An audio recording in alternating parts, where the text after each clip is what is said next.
Hello and welcome to Dr. Carri's Clinical Corner.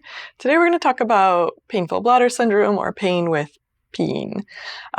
So a couple things. Number one, you want to rule out a UTI. If you have pain when you go pee, it's a simple test that you can get done and easy to treat if that's the cause.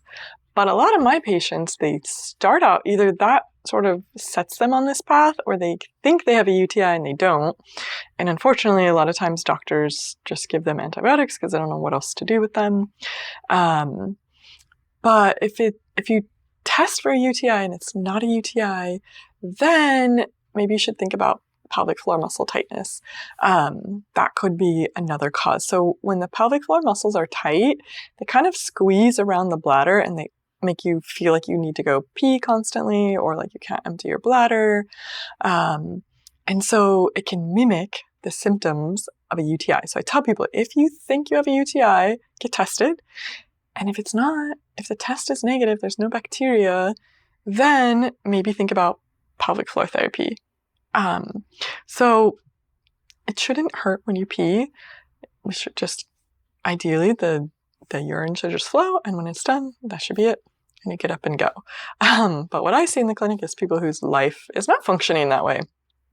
And so what do we do about it? So everyone who is open to getting a pelvic exam gets the same exam. So we test how strong are your Kegels, but Kegels are not the answer here. Anything pelvic pain, Kegels are not the answer. We test your ability to relax.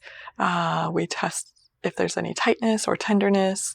And so we kind of test all those things. And a lot of times what we'll find is like tension or tightness in the pelvic floor muscles. So, if you go back to my previous video about pelvic pain with penetration, painful sex, we treat it in a lot of the similar ways. So if there's tension, we work out the tension, the tightness. I generally don't give, if people have painful bladder syndrome, I generally am not giving them these two tools that I showed in the last video. I'm trying to think off the top of my head, but I think generally not. For some of the patients, they do have specific tender tight points in the pelvic floor muscles, but oftentimes there's just like a general tightness and their body forgot how to relax and just go pee. So this is another reason I tell people don't do Kegels on the toilet, because when you sit down on the toilet to pee or poop, you want your pelvic floor muscles to relax. You go pee, you poop, you empty, and then the pelvic floor muscles close back up and we wait till time to go in. But there's also an internal sphincter that we don't have control over that also controls that. And it should just open when the signal is ready to empty, and it should close when it's not appropriate to go to the toilet.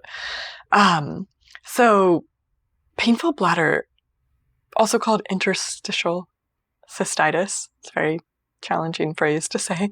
But what we used to think it was is we used to think there was these different kind of cells.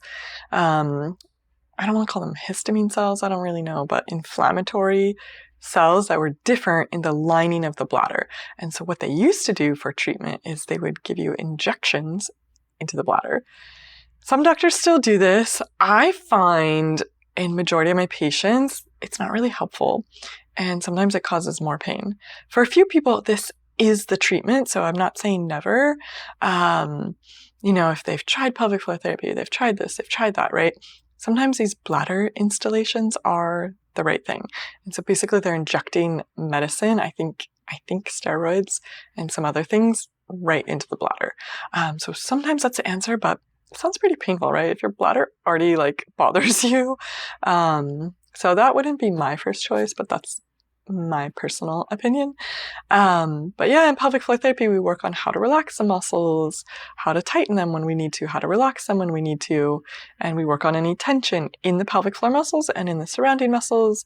So kind of similar to our other pelvic pain scenarios, we do stretches to open up the hips and the pelvis. We work on breathing exercises to relax the pelvic floor muscles and everything else.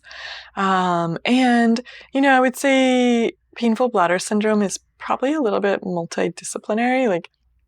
Pelvic floor therapy might not be the only thing, but it's often a big piece of the puzzle. So I would encourage you, if you have pain with peeing, or you feel like you don't empty your bladder, or you have diagnosed painful bladder syndrome or interstitial cystitis, then see a pelvic floor therapist if you haven't, because that might be the missing piece of your treatment.